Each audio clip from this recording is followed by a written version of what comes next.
प्रियो प्रभु यीशु मसीह के नाम से आपको सलाम। आज का मेरा विषय है सीक्रेट्स ऑफ जॉयफुल लाइफ, मतलब प्रोत्साहित जीवन के रहस्य।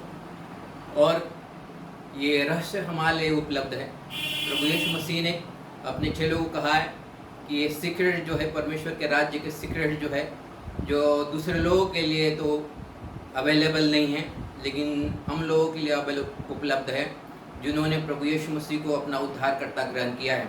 और ये सीक्रेट जो है, ये रहस्य है प्रोत्साहित जीवन के, हमारे लिए उपलब्ध है। सिर्फ हमको उसको ले लेना है।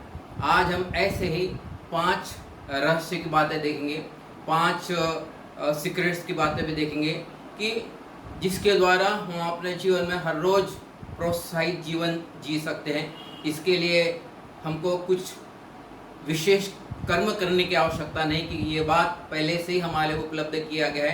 प्रभु यीशु मसीह ने क्रूस पर ये बात हमारे लिए पूरी की गई है, और इसलिए से हमको हाथ बढ़ाकर उसको लेने की आवश्यकता है। अब पुराने नियम से देखेंगे कि जब भी पुराने नियम में जब भी होम बलि चढ़ाते थे, अन्न बलि चढ़ाते थे, मेल बलि चढ़ाते थे, पाप बलि चढ़ाते थे, दोष बलि चढ़ाते थे, और ये 5 बलि में एक बात कॉमन है जो यहाँ पर हम देखेंगे, जो कि आज हमारे सीक्रेट्स में आता है।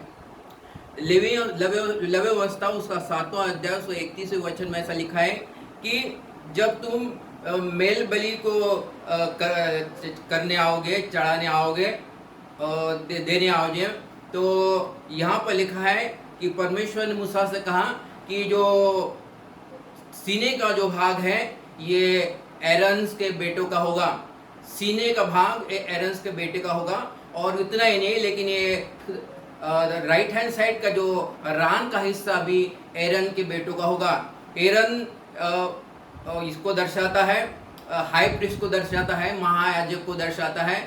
और ये महायाजक के बेटों के लिए उसका प्रावधान किया था। ये सीने का भाग और ये राइट जो लेग जो है, रान का जो हिस्सा है, इसका हिस्सा उनको देने के लिए कहा गया था। हमारा जो प्रभु यीशु मसीह है, हमारा महायाजक है।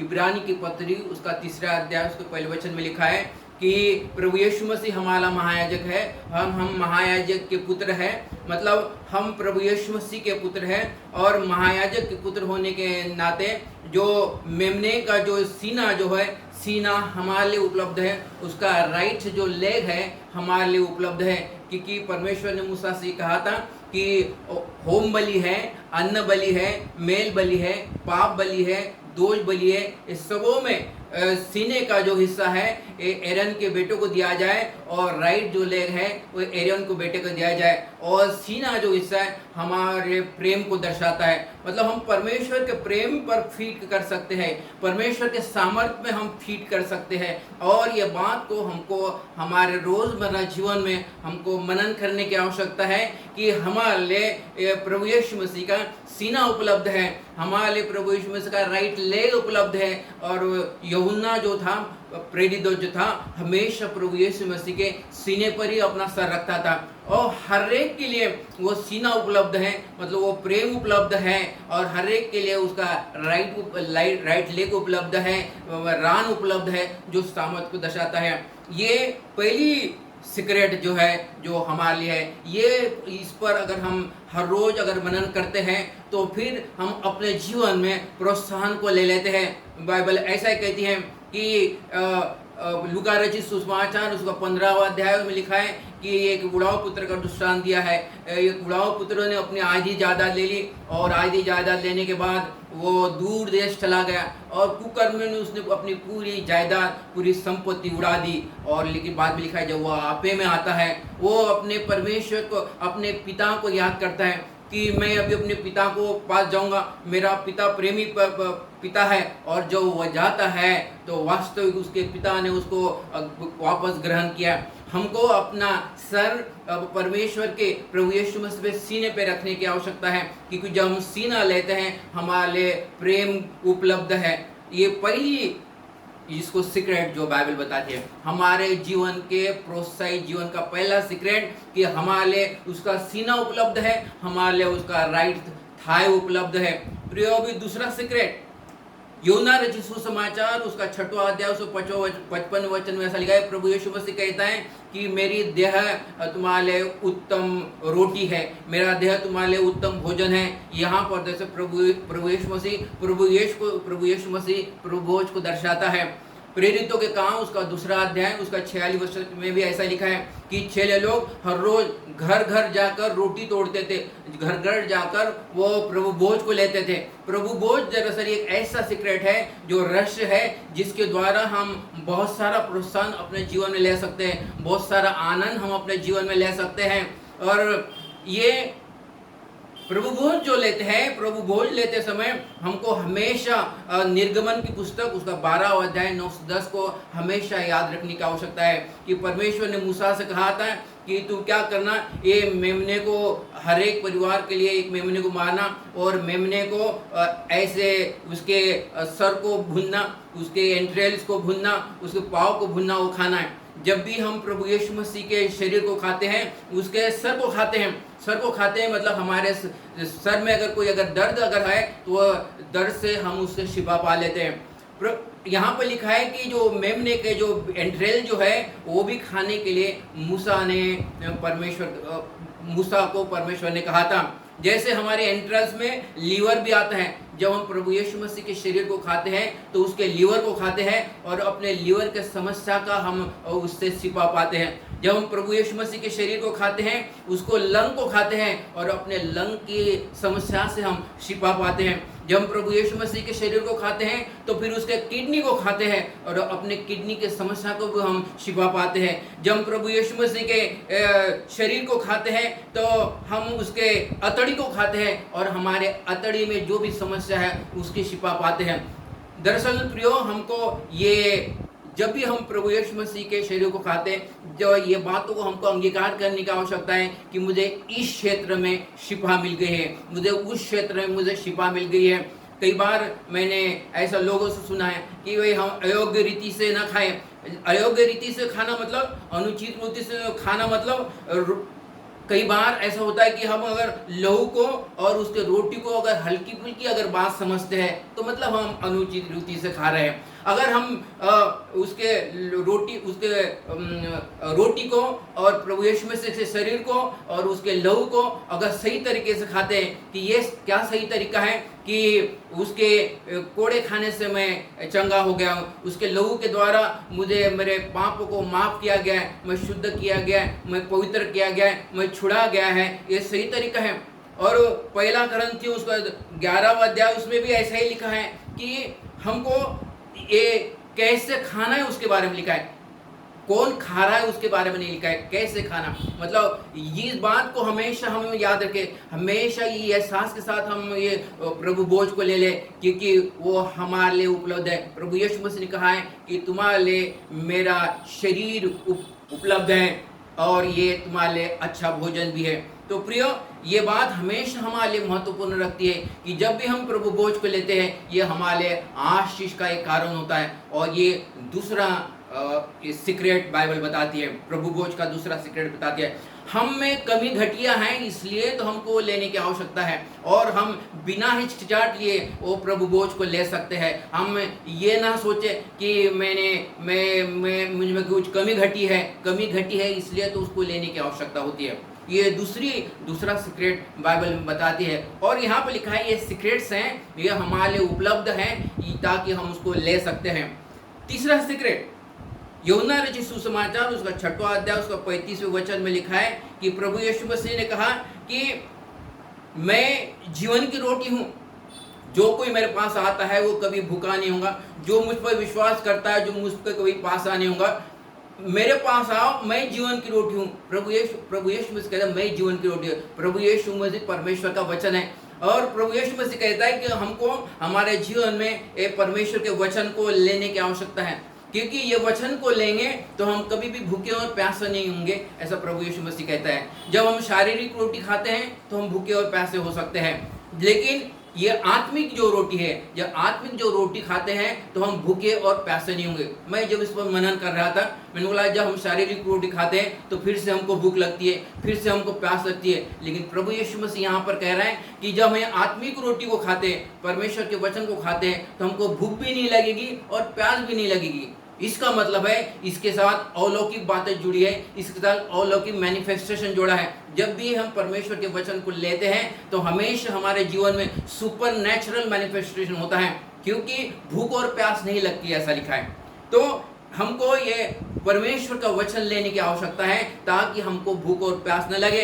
और मत्ती रचित सुसमाचार उसका 5वां अध्याय उसका 6वें वचन में भी लिखा है कि धन्य है जो परमेश्वर के वचन के भूखे और प्यासे है। हमको लगातार परमेश्वर के वचन के भूखे और प्यासे रहने की आवश्यकता है। हम जब परमेश्वर के वचन को अगर लगातार लेते रहते हैं तो हमारे जीवन में भूख और प्यास नहीं होंगी, मतलब सुपर नेचुरल मैनिफेस्टेशन होगा।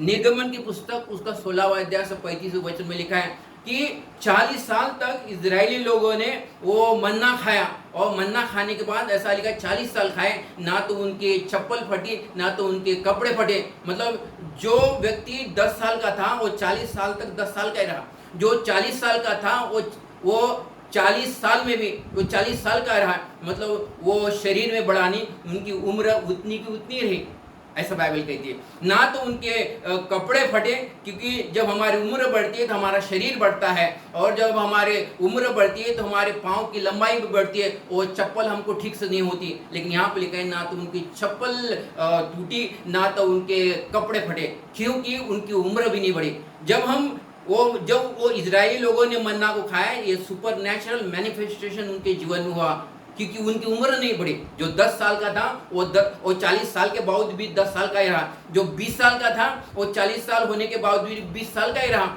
और जो 100 साल का था वो 100 साल और 40 साल का होने के बावजूद 40 साल और होने के बाद वो 100 साल का ही बना रहा। इसको बोलते हैं सुपर नेचुरल मैनिफेस्टेशन। प्रियो, ये परमेश्वर का जो वचन है हमारे लिए आत्मिक भोजन है, और ये आत्मिक भोजन जब भी हम लेते हैं तो हमारे जीवन में सुपर नेचुरल मैनिफेस्टेशन होता है। जैसे इजरायली लोगों ने वो स्वर्गीय मन्ना को खाया और उनके जीवन में 40 साल ये सुपर नेचुरल मैनिफेस्टेशन जो है। ये तीसरा सीक्रेट है। मैंने पहले बताया कि प्रोत्साहित जीवन के लिए मैंने 5 सीक्रेट्स हमारे लिए उपलब्ध है। पहला सीक्रेट है कि हम प्रभु यीशु मसीह के सीने को खाएं, प्रभु यीशु मसीह के राइट को रेक को खाएं जो हमारे लिए उपलब्ध है। मतलब हमको प्रेम पर उस पर मनन करें। हमेशा हम जब भी नींद में से उठते हैं तो कहे कि प्रभु यीशु मसीह ने अपना प्रेम मुझ पर प्रकट किया है, उसने मुझसे पहले प्रेम किया है, उसने मुझे सामर्थ दिया है। दूसरी बात, हमेशा हम प्रभु भोज को ले, क्योंकि प्रभु भोज को लेने के द्वारा हमारे जीवन में जो अलग अलग क्षेत्र में जो हमको शिफा पाने की आवश्यकता है वो शिफा भी हमको मिल जाती है। और तीसरी बात, हम प्रभु यीशु मसीह के वचन को ले लें जो आत्मिक रोटी को दर्शाता है, और ये आत्मिक रोटी को लेने के द्वारा हम हमेशा अपने जीवन में सुपर नेचुरल मैनिफेस्टेशन पाएंगे। और चौथी बात, मत्ती रचित सुसमाचार उसमें 6वां अध्याय लिखा है कि धन्य है जो धार्मिकता के भूखे और प्यासे रहेंगे। रोमियो के पत्री उसका 5वां अध्याय 17 वचन में भी लिखा है कि हमने बहुतायत का अनुग्रह पाया है और हमने वरदान भी पाया है। अंग्रेजी में लिखा है कि we receive gift of righteousness and gift of righteousness and abundance of grace, ऐसा इंग्लिश में लिखा है। तो रिसीव लिखा है, इसका मतलब ये वर्तमान काल है। हमको हर रोज ऐसा बोलने की आवश्यकता है कि मैं परमेश्वर की धार्मिकता हूँ, मैं परमेश्वर की धार्मिकता हूँ, मैं परमेश्वर की धार्मिकता हूँ। कई बार हम तो परमेश्वर की धार्मिकता है, प्रभु यीशु मसीह ने जो पाप नहीं जानता था वो पाप बना और अभी हम परमेश्वर की धार्मिकता बन गए। और कई बार हमको लगता है अभी मैं परमेश्वर की धार्मिकता हूँ, अभी यहाँ पर खत्म हो गया। नहीं, यहाँ पर लिखा है present tense, those who receive gift of righteousness. मतलब हमको हर रोज ये गिफ्ट ऑफ राइचियसनेस को अपने भीतर लेना है। मैं परमेश्वर की धार्मिकता हूँ, मैं परमेश्वर की धार्मिकता हूँ। एक बार बोलने से नहीं होता। जब हम कहते हैं कि परमेश्वर की धार्मिकता हूँ, जो परमेश्वर की धार्मिकता, इसके पीछे ऐसा रहस्य छुपा है कि जो धर्मी लोग जो है फिर वो देवदार के वृक्ष समान बढ़ते जाएंगे। धार्मिकता जो है एक समय का, एक वक्त की बात नहीं कि जो हम ले ले, हमको हर समय उसको लेते रहना है। जैसे पवित्र आत्मा से भरना एक वक्त का अनुभव नहीं है कि मैं एक बार पवित्र आत्मा से भर गया, अभी मुझे बाद में पवित्र आत्मा से भरने की आवश्यकता नहीं है, ऐसा नहीं है। हमको रोजमर्रा के जीवन में पवित्र आत्मा से भरते रहना है, भरते रहना है, भरते रहना है। मैं ये नहीं कह सकता, या कोई ये नहीं कह सकता कि अभी मैं पूरी रीति से पवित्र आत्मा से भर गया हूँ, अभी मुझे आवश्यकता नहीं प्रियो, हमको हर रोज पवित्र आत्मा से भरने की आवश्यकता है। वैसे ही ये धार्मिकता के लिखा है कि प्रेजेंट टेंस लिखा है, मतलब हर रोज हम कहते रहे कि मैं परमेश्वर की धार्मिकता हूँ, मैं परमेश्वर की धार्मिकता हूँ। ये दरअसल चौथा सीक्रेट है, प्रोत्साहित जीवन का ये चौथा सीक्रेट है। ये सीक्रेट्स हमारे लिए उपलब्ध है, हमको सिर्फ उसको हाथ बढ़ा के लेने की आवश्यकता है। और पांचवा सीक्रेट जो कि आखिरी सीक्रेट है, पहला राजा उसका 17वां अध्याय उसका पहला वचन में एलिया अहाब के सामने जाता है और कहता है कि मैं परम प्रधान के गुप्त स्थान में वास करता हूँ, मैं परम प्रधान के उपस्थिति में खड़ा रहता हूँ। और एलिया कह रहा है कि मैं उसकी उपस्थिति में और अपना समय बिताता हूँ। वो हमको कहता है कि मैं उसको उपस्थिति में समय बताता हूँ, और इसलिए मैं कहता हूँ कि आज के बाद मेह नहीं बरसेगा। और जैसा उसने कहा कि आज के बाद मेह नहीं बरसा, बारिश नहीं हुई, और बाइबल कहती 3.5 साल तक बारिश नहीं हुई। क्या हम परमेश्वर की उपस्थिति में रह सकते हैं? हाँ, रह सकते हैं, क्योंकि अय्यूब की पुस्तक उसका 5वां अध्याय उसका 17 से 18 वचन में लिखा है कि जो एलिया हमारे समान ही सुख दुख भोगी मनुष्य था।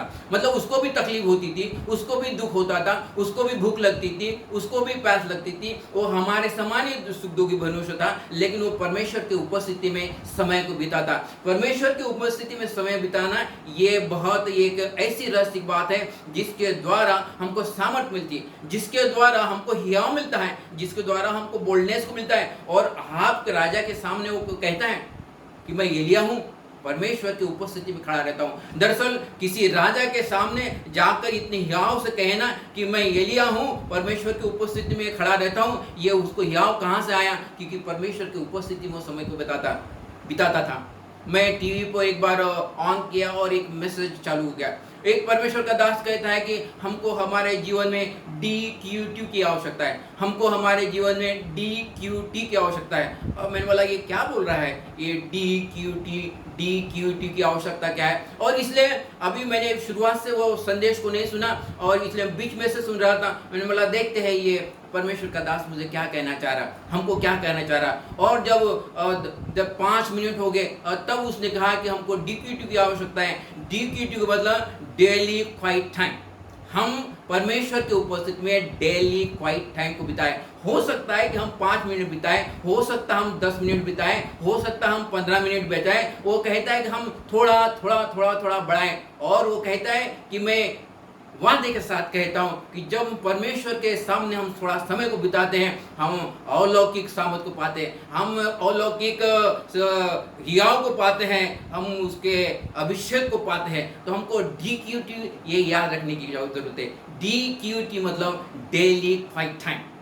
सुबह के समय में हम हमारे परमेश्वर की उपस्थिति में डेली क्वाइट टाइम को बिता सकते हैं। और ये सीक्रेट है, ये रहस्य की बात है जिसके द्वारा हमारा जीवन प्रोत्साहन से भरा होता है। प्रियो, मैंने आज आपके सामने 5 सीक्रेट्स के बारे में बताया है। पहला सीक्रेट जो है कि हम प्रभु यीशु मसीह के सीने पे हमेशा लगे रहे, क्योंकि उसका हमका सीना उपलब्ध है। उसके राइट लेग मतलब हमको सामर्थ को दर्शाता है, उसके सीना मतलब है उसका प्रेम हमारे लिए उपलब्ध है। हम उसके प्रेम पे फिट करें, उसके सामर्थ पे फिट करें। दूसरी बात है हम प्रभु बोझ को ले लें, क्योंकि जब हम प्रभु बोझ के लेते हैं हमारे शरीर में जो भी समस्या है उसको हम छिपा पाते हैं। जब हम उसको लहू को पीते हैं तो फिर हम बार बार घोषणा करते हैं कि मेरे को छुड़ाया गया हूँ, मैं शुद्ध किया गया हूँ, मैं पवित्र किया गया हूँ, अब मुझे कोई दंड की आज्ञा नहीं है। ऐसी बात को हम अपने जीवन में ले लेते हैं। तीसरी बात, हमेशा हम आत्मिक भोजन को लिया करें, हम क्योंकि आत्मिक भोजन परमेश्वर का वचन बताता है। जब हम आत्मिक भोजन को लेते हैं तो हमको कभी भी भूख और प्यास नहीं लगेगी। भूख और प्यास नहीं लगेगी, इसका मतलब है कि उसके साथ हमेशा सुपरनैचुरल मैनिफेस्टेशन होगा। जब हम परमेश्वर का वचन को ले लेते हैं तो सुपरनैचुरल मैनिफेस्टेशन होगा। और चौथी बात, ये हम परमेश्वर की धार्मिकता है, ये दरअसल प्रेजेंट टेंस है। और हमेशा अपने लिए ये कहते रहे कि मैं परमेश्वर की धार्मिकता हूँ, मैं परमेश्वर की धार्मिकता हूँ। क्योंकि जो धर्मी लोग हैं वो उकाब के नहीं उड़ेंगे, जो धर्मी लोग जो है वो देवदान वृक्ष के समान बढ़ते चले जाएंगे, ऐसा लिखा है। और पांचवी बात, उसके उपस्थिति में हम समय को बताए DQT, डेली क्वाइट टाइम। जब हम 5 मिनट बिताएं या 10 मिनट बिताएं या 15 मिनट, जैसा हम उसके समय को बिताते हैं तो हमारे जीवन में हम प्रोत्साहन को पाते हैं, हियाव को पाते हैं। प्रियो, मैं विश्वास करता हूं कि ये जो 5 जो मैंने आपके साथ रहस्य की बातें जो बताई है, ये हमारे आशीष का कारण होगा। और इस वचन पे परमेश्वर आशीष दे और आपको भी आशीष दे।